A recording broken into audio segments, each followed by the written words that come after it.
नमस्कार, स्वागत है आपका आज के मुख्य समाचार में। 2000 के नोट बंद कर दिए गए हैं। आरबीआई ने बड़ा फैसला कर लिया है। साथ ही शिक्षक नियोजन को लेकर बड़ी खुशखबरी आ गई है। तो वहीं शिक्षकों का वेतन जारी कर दिया गया। साथ ही बिहार के गरीबों, मजदूरों और किसानों के लिए मुख्यमंत्री नीतीश कुमार जी और तेजस्वी यादव ने कई बड़े ऐलान कर दिए हैं। साथ ही जीतन राम मांझी ने सरकार को चेतावनी दे दी है कि यदि शराबबंदी कानून को खत्म नहीं किया गया तो हम आपका साथ छोड़कर चले जाएंगे, बिहार सरकार गिरा देंगे। तो आज की बिहार की बड़ी और गर्मागर्म खबरों पर बात करेंगे। इससे पहले आपसे एक छोटी सी अनुरोध है, कृपया वीडियो को एक प्यारा सा लाइक अवश्य कर दीजिएगा। आपका लाइक करना ही हमारी मेहनत का फल होता है। एक बड़ी खबर सामने आ गई है। देखिए, 2000 के नोट बंद हो गए हैं। आरबीआई ने 2000 के नोट को बंद करने का फैसला ले लिया है। 2000 के नोट वापस लेगी आरबीआई और इसके लिए 30 सितंबर तक का समय दिया गया है। 30 सितंबर तक आप बैंकों में जाकर 2000 के नोट को जमा कर सकते हैं या फिर बदली करवा सकते हैं। देखिए, आरबीआई ने कहा कि 2000 के नोट को चलन से हटाया जाएगा। इन नोटों को 30 सितंबर तक या तो बैंक खातों में जमा करवा लें या फिर बदल लें। 30 सितंबर के बाद ये नोट सिर्फ एक कागज का टुकड़ा मात्र रह जाएगा। ये नोट पूरी तरह से अवैध हो जाएगा। हालांकि ये नोट बैंकों में 23 मई से जमा किए जाएंगे या बदले जाएंगे, यानी 23 मई से 30 सितंबर तक का समय दिया गया है। फिर से देश में नोटबंदी हो गई है। इस बार 2000 के नोट को बंद कर दिया गया है। ये नोट आपको अब बैंकों में नहीं मिलेंगे और ना ही एटीएम से निकलेंगे। हालांकि बाजार में आप इससे लेन देन कर सकते हैं। अभी ये नोट वैध है, लेकिन 30 सितंबर के बाद इन नोटों का कोई भी मूल्य नहीं रह जाएगा। हालांकि कई लोग अभी से ही इस नोट को लेने से मना कर रहे हैं, लेकिन आप चाहें तो इस नोट को ले सकते हैं। आरबीआई के इस फैसले ने पिछले बार की नोटबंदी की याद दिला दी है। तुरंत जाकर बैंकों में लाइन नहीं लगाना है। अभी 30 सितंबर तक का आपके पास समय है। 23 मई से लेकर 30 सितंबर तक नोट बदले जाएंगे। शिक्षक नियोजन को लेकर बड़ी खबर है। बीपीएससी ने 9वीं व 10वीं और 11वीं से 12वीं के शिक्षकों की तय कर दी है योग्यता। देखिए, कक्षा 9 व 10 के शिक्षकों के लिए 50% अंक के साथ स्नातक या स्नातकोत्तर उत्तीर्ण होना अनिवार्य है और 11वीं व 12वीं कक्षा के लिए जो अध्यापक आवेदन करना चाहते हैं तो उनके लिए योग्यता ये है कि 50% अंकों के साथ किसी भी विषय में पीजी की डिग्री होना अनिवार्य होना चाहिए। बिहार में 7वें चरण की शिक्षक बहाली के तहत 1,70,000 की शिक्षकों की बहाली हो रही है और इसके लिए अब शिक्षा विभाग ने बड़ा फैसला कर लिया है। बिहार के सरकारी स्कूल में पढ़ने वाले बच्चों के लिए बड़ी खबर है। बिहार के सभी सरकारी स्कूल 1 जून से लेकर 30 जून तक बंद रहेंगे। देखिए, बड़ी खबर है कि देश समेत पूरे बिहार में इन दिनों भीषण गर्मी पड़ रही है। आलम यह है कि सुबह 10 बजे के बाद से ही इस चिलचिलाती धूप में बाहर निकलने पर जलन महसूस होने लगी है और इसलिए बिहार सरकार ने फैसला किया है कि बिहार के सभी सरकारी स्कूल आगामी 1 जून से 30 जून तक बंद रहेंगे। यानी गर्मी की छुट्टी हो जाएगी और पूरे 1 महीने तक ये छुट्टी रहेगी। और जरूरी सूचना जान लीजिए। देखिए, गर्मी की छुट्टी के दौरान अगर कोई प्राथमिक स्कूल का बच्चा बीमार पड़ता है तो सरकार उसका इलाज करवाएगी और इसके लिए सरकार के द्वारा 104 एक टोल फ्री नंबर जारी किया गया है। यानी जब सरकारी स्कूल के प्राथमिक विद्यालय के बच्चे घर में रहेंगे और गर्मी के छुट्टी के दौरान भी वे बीमार पड़ेंगे तो सरकार उनका इलाज करवाएगी। जीतन राम मांझी की मांग को बिहार सरकार नहीं मान रही है। मुख्यमंत्री नीतीश कुमार जी से जीतन राम मांझी ने कई बार कई बड़े मांग किए, लेकिन जीतन राम मांझी का कोई वैल्यू ही नहीं लगाया जा रहा है। अब जीतन राम मांझी ने अपनी कसम को तोड़कर नीतीश का साथ छोड़ देने के ऐलान कर दिए हैं। तो इधर कहा जा रहा है कि मांझी ने कसम तोड़ी तो बिहार की राजनीति फिर से करवट लेगी।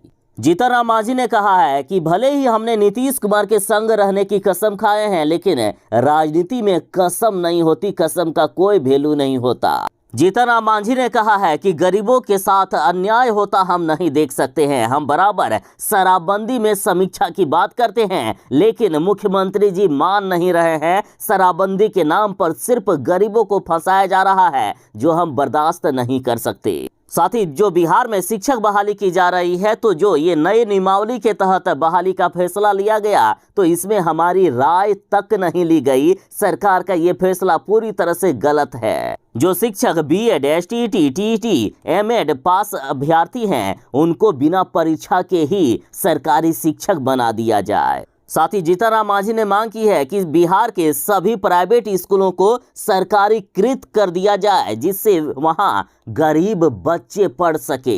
यानी जितने भी प्राइवेट स्कूल हैं बिहार के जो अच्छे हैं, उन्हें सरकार अपने अंडर में लेकर गरीबों के बच्चों के साथ बड़ा फैसला कर दे। ऐसे कई मांग है जीतनराम मांझी के, और इन मांगों को यदि नहीं माना गया तो नीतीश कुमार का साथ छोड़ देंगे जीतनराम मांझी। बड़ी खबर आ गई है शिक्षक नियोजन को लेकर। टीईटी शिक्षक संघ ने नई शिक्षक नियमावली रद्द कराने को लेकर पटना हाईकोर्ट में याचिका दायर कर दी है। बिहार सरकार पर केस कर दिया गया है कि सरकार शिक्षकों के साथ नाइंसाफी कर रही है। शिक्षकों की बहाली नए नियमावली के तहत नहीं होना चाहिए। देखिए, शिक्षा के अधिकार कानून के तहत शिक्षक पात्रता परीक्षा उत्तीर्ण 2 लाख टीटी शिक्षकों को ज्वाइन डेट से ही राज्यकर्मी का दर्जा देने हेतु हाईकोर्ट में याचिका दायर की गई है। साथ ही शिक्षक संघ ने बड़े आंदोलन करने की तैयारी कर लिए हैं। नियोजित शिक्षक आंदोलन करने को लेकर मूड बना लिए हैं। अब आर पार की लड़ाई का सरकार को चेतावनी दे दी गई। तो इधर बिहार सरकार ने बिहार के नियोजित शिक्षकों को धमकाया है। कहा कि नई नियुक्ति नियमावली के खिलाफ यदि कोई भी नियोजित शिक्षक आंदोलन करेंगे, धरना प्रदर्शन करेंगे या फिर किसी भी प्रकार का कोई भी विरोध करेंगे, तो नियोजित शिक्षकों को नौकरी से निकाल दिया जाएगा और नियोजित शिक्षकों के खिलाफ कार्रवाई भी की जाएगी। सरकार के इस धमकी को भी नियोजित शिक्षक नहीं मान रहे हैं। नियोजित शिक्षकों ने अब आर पार का मूड बना लिया है। एक तरफ जहां बीजेपी नेता गिरिराज सिंह ने कहा है कि यदि बिहार में बीजेपी की सरकार बन गई तो बिहार के मस्जिदों से सबसे पहले लाउड स्पीकर को हम हटवा देंगे। और अब गिरिराज सिंह ने बयान दिया है कि सारे मुसलमान यदि पाकिस्तान चले जाते, एक भी हिंदुस्तान में नहीं रहते, तो ही अच्छा होता। दरअसल राजधानी पटना में दुर्गा मंदिर को हटाया जा रहा है, जिससे गिरिराज सिंह भड़क गए और कहा कि मुसलमानों को यदि पाकिस्तान भेज दिया गया होता तो आज ये नौबत नहीं आती। दरअसल राजधानी पटना के अशोक राजपथ पर पटना कॉलेज के पास स्थित ब्रह्मस्थान दुर्गा मंदिर को तोड़ा जा रहा है और अब इसी को लेकर केंद्रीय मंत्री गिरिराज सिंह ने कहा कि इस देश की पहचान सनातन संस्कृति से है। इस संस्कृति की पहचान दुर्गा, काली, लक्ष्मी जैसे देवियों से है और आज उन देवियों के मंदिर तोड़ा जा रहा है। ये दुर्भाग्यपूर्ण बात है। इन्होंने कहा कि पटना कॉलेज के पास का मंदिर 300 साल पुराना है, जो अंग्रेजों के जमाने से ही नहीं टूटा और आज नए अंग्रेज इसे तोड़ना चाहते हैं। इसका विरोध हम करेंगे। इन्होंने कहा कि अगर बंटवारे के दौरान सभी मुसलमानों को पाकिस्तान भेज दिया गया होता और वहां के हिंदुओं को यहां लाया गया होता तो आज ये नौबत नहीं आती। यदि आप नौकरी की तलाश कर रहे हैं तो एक सुनहरा अवसर है। देखिए, गुजरात की कंपनी बेरोजगार युवाओं को दे रही है नौकरी का अवसर। 30 मई को भर्ती होगी। आवेदन चाहे तो आप कर सकते हैं। देखिए, बिहार के भागलपुर में गुजरात की कंपनी बेरोजगारों के लिए बम्पर भर्ती लेकर आ रही है और इसके लिए आवेदकों को 30 मई को भागलपुर में अवर प्रादेशिक नियोजनालय भागलपुर कार्यालय कैंपस में आना होगा। इस कैंप में आयोजन की शुरुआत 11 बजे से होगी और दोपहर के 3 बजे तक चलेगी। इस बीच जितने भी आवेदक आएंगे उन्हें सेलेक्ट करने के बाद इंटरव्यू प्रक्रिया के लिए उन्हें बुलाया जाएगा। देखिए, गुजरात की कंपनी में मशीन ऑपरेटर के पद पर 50 पदों की रिक्तियां निकाली गई है, जिसमें अभ्यर्थियों के पास 10वीं और ITI की दक्षता अनिवार्य है और इसकी आयु सीमा 18 वर्ष से लेकर 32 वर्ष तक रखी गई है। तो आखिर वेतन कितना मिलेगा? तो देखिए, ट्रेनिंग के दौरान 9,238 रुपये मिलेंगे और ट्रेनिंग के बाद 12,500 से लेकर 13,000 रुपये दिए जाएंगे। अब 2000 के नोट ने अलविदा कह दिया है कि अच्छा तो हम चलते हैं। देखिए, राजद ने कहा कि आने वाली पीढ़ियां ये सोचकर आश्चर्य करेगी कि पृथ्वी पर साधारण सा कागज का एक ऐसा अनूठा नोट भी आया था जिसके आने से भी भ्रष्टाचार मिटा था और जाने से भी। राजद ने गोदी मीडिया पर कहा है कि धन्य हो अंधभक्तों। राजद ने कहा कि ये गोदी मीडिया जो मोदी की गोद में जा बैठे हैं, नतमस्तक मीडिया के लिए 2000 का नोट लाना मास्टर स्ट्रोक था और अब उसे बंद करना भी मास्टर स्ट्रोक ही है। और गोदी मीडिया के इसी अदा से मोदी जी फिदा रहते हैं। ये गोदी मीडिया वाले जो पहले 2000 के नोट में चिप लगा रहने की बात करते थे, कहते थे कि 2000 के नोट पर चिप लगा दिया गया है, कहीं भी ये 2000 के नोट यदि छिपे रहेंगे, चाहे धरती पर ही गाड़ क्यों ना लो या आसमान पर ही इसे क्यों ना ले जाओ, तुरंत ही उसका लोकेशन पता चल जाएगा। वैसे गोदी मीडिया वाले मोदी जी की वाहवाही कर रहे हैं 2000 के नोट बंद होने पर भी।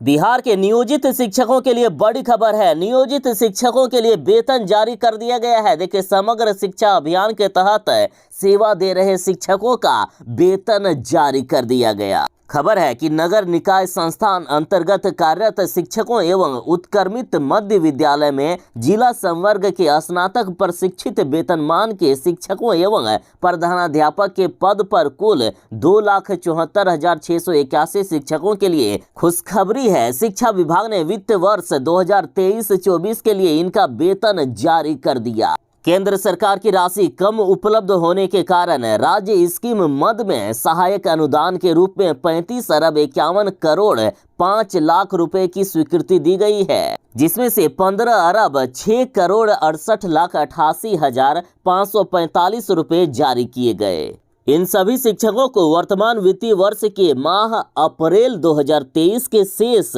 एवं माह मई 2023 के वेतन का भुगतान किया जाएगा। यानी अप्रैल और मई का वेतन अभी दे दिया जाएगा सभी शिक्षकों को।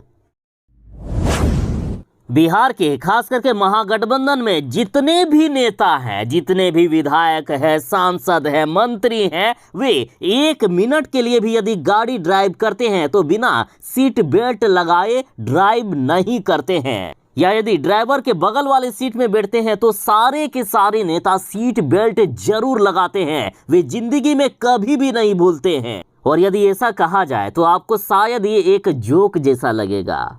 देखिए, बागेश्वर बाबा धीरेन्द्र शास्त्री, जिसके एक नाम से भी महागठबंधन वाले कांपने लगते हैं जब इनको फंसाने का, इन पर किसी तरह का कोई भी आरोप लगाने का कोई भी मौका नहीं मिला, तो देखिए ट्रैफिक नियम के उल्लंघन का इन पर जुर्माना लगा दिया गया है। दरअसल बागेश्वर बाबा धीरेन्द्र शास्त्री जिस कार से पटना एयरपोर्ट से लेकर तरेत पाली मठ तक आए थे और जिस कार को मनोज तिवारी ड्राइव कर रहे थे और बगल वाले सीट पर बागेश्वर बाबा बैठे थे और पीछे वाले सीट पर बैठे थे गिरिराज सिंह, तो इन दोनों ने सीट बेल्ट नहीं लगाया था। और सीट बेल्ट नहीं लगाने पर पटना पुलिस की ओर से बागेश्वर बाबा जिस गाड़ी पर सवार थे उस पर 1000 रुपए का जुर्माना लगा दिया गया। तो बिहार के मीडिया वाले, जो सरकार इस तरह का कार्य करती है, यदि महागठबंधन के एक भी नेता विधायक लोग बिना सीट बेल्ट के दिखे तो तुरंत ये सवाल इनसे पूछना चाहिए कि बागेश्वर बाबा जब बिना सीट बेल्ट के थे तो इन पर जुर्माना लगाया गया, तो बिहार के नेताओं पर क्यों नहीं लगना चाहिए?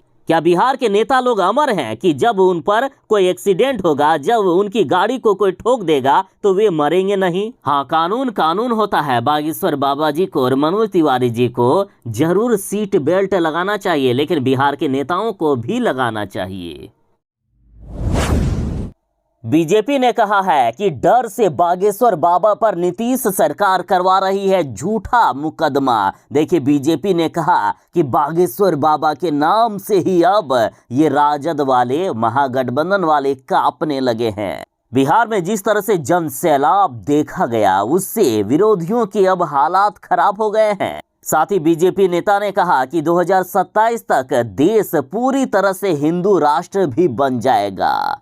देखिए, बीजेपी के विधायक हरिभूषण ठाकुर बचौल ने कहा है कि भारत हिंदू राष्ट्र है और 2027 तक इसकी घोषणा भारत के साधु संत कर देंगे। साथ ही सीएम नीतीश कुमार की तरफ से बाबा बागेश्वर को लेकर दिए गए बयान पर बीजेपी ने वार करते हुए कहा कि नीतीश कुमार के बयानों से ये साफ झलकता है कि उनसे जानबूझकर इस तरह का बयान दिलवाया जा रहा है। अपनी स्वेच्छा से मुख्यमंत्री जी कोई भी बयान नहीं दे रहे हैं, मुख्यमंत्री जी पर दबाव बनाकर ऐसा बयान दिलवाया जा रहा है। सीएम नीतीश के फोटो वाले विज्ञापन छपवाने से पहले अब लेनी होगी अनुमति। गृह विभाग ने जारी कर दिया है बड़ा आदेश। देखिए, बिहार के मुख्यमंत्री नीतीश कुमार की तस्वीर वाले पोस्टर बिना इजाजत के लगाने पर अब कार्रवाई की जा सकती है और इसके लिए सीएम सचिवालय से अनुमति लेनी होगी। उसके बाद ही मुख्यमंत्री नीतीश कुमार की तस्वीर वाले पोस्टर, बैनर या किसी तरह की कोई भी गतिविधि की जा सकती है, चाहे कोई भी सरकारी योजना ही क्यों ना हो। किसी सरकारी योजना या ऐसे विज्ञापन को प्रकाशित करने से पहले सीएम सचिवालय से अनुमति लेनी होगी।